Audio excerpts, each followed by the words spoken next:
जय हिंद गाइज, स्वागत करते हैं 2 अगस्त के महत्वपूर्ण करंट अफेयर्स में। आज हम लोग टॉप 10 करंट अफेयर्स जानेंगे जो एग्ज़ाम के पॉइंट ऑफ व्यू से बहुत इंपॉर्टेंस है।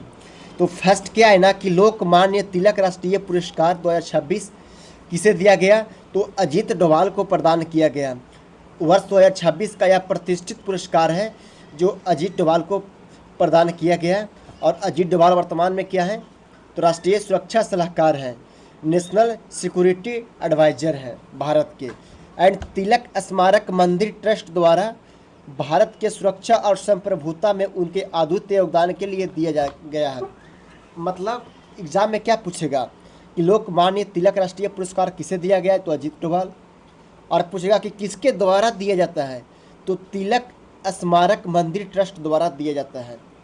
एंड नेक्स्ट हम लोग देखेंगे क्या है ना कि राज्यों को कर हस्तांतरण, टैक्स डिवोल्यूशन। तो केंद्र सरकार ने राज्यों को केंद्रीय करों के हिस्से के रूप में 1,09,019 करोड़ जारी किए हैं। अर्थव्यवस्था को गति देने और राज्यों के पूंजीगत व्यय को बढ़ावा देने के लिए एक अतिरिक्त किस्त जारी किया गया है। पूंजीगत व्यय, कोई बता सकता है पूंजीगत व्यय क्या होता है?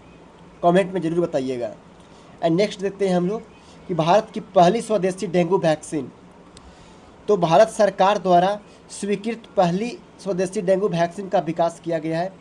ICMR और पैनेसिया बायोटेक के सहयोग से किया गया है। यह डेंगू जो है ना नियंत्रण में ऐतिहासिक कदम है।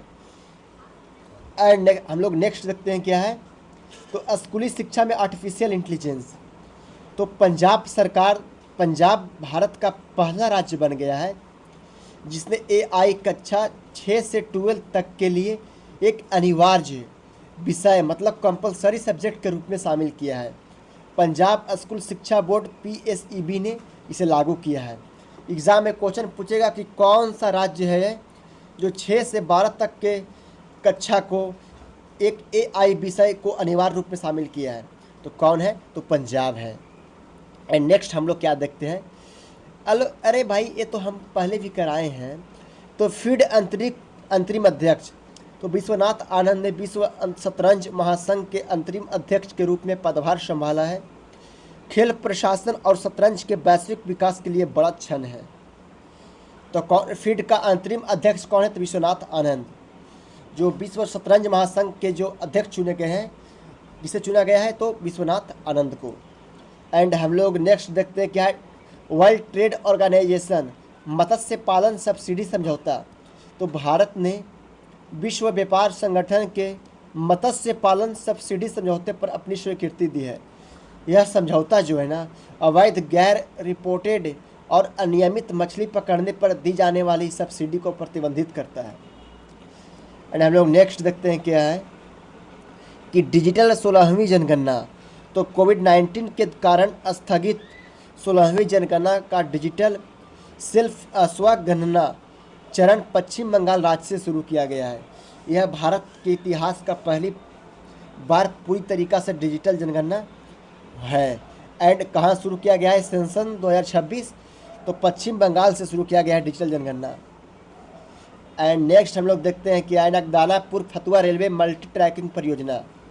तो केंद्रीय कैबिनेट ने पूर्व मध्य रेलवे के तहत 976 करोड़ की लागत से दानापुर फतुहा बिहार के मल्टी ट्रैकिंग को मंजूरी दी है। इसकी लंबाई क्या है? 29 किलोमीटर है। लाभ क्या होगा? तो यात्री और मालगाड़ी की भीड़ में कमी होगी। एंड हम लोग नेक्स्ट देखते हैं क्या है कि फ्लोटिंग सोलर और ESS नीति क्या है।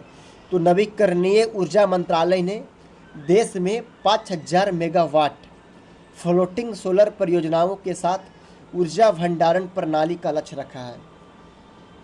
इसका क्या है ना कि भूमि की कमी से निपटने और जल निकायों पर स्वच्छ ऊर्जा उत्पादन को बढ़ावा देना है। तो कितना 5000 मेगावाट फ्लोटिंग सोलर परियोजना का लक्ष्य रखा है ऊर्जा मंत्रालय ने। एग्ज़ाम में ये इम्पोर्टेंस है कि नाथुला दर्रा सीमा व्यापार। तो भारत और चीन के बीच कई वर्षों के अंतराल के बाद नाथुला दर्रे से द्विपक्षीय सीमा व्यापार पुनः शुरू हुआ है। यह दर्रा पूछेगा एग्जाम में क्वेश्चन कि नाथुला दर्रा कहाँ है? तो नाथुला सिक्किम में स्थित है और इसे सामरिक तथा आर्थिक दृष्टि से अत्यंत महत्वपूर्ण नाथुला दर्रा कहाँ है?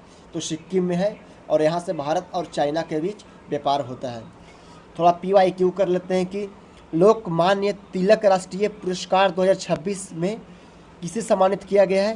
तो अजीत डोभाल, जो भारत के वर्तमान NSA हैं, नेशनल जो है ना सिक्योरिटी एडवाइज़र। एंड केंद्र सरकार ने हाल ही में राज्यों को कर हस्तांतरण के रूप में कितनी राशि जारी की है?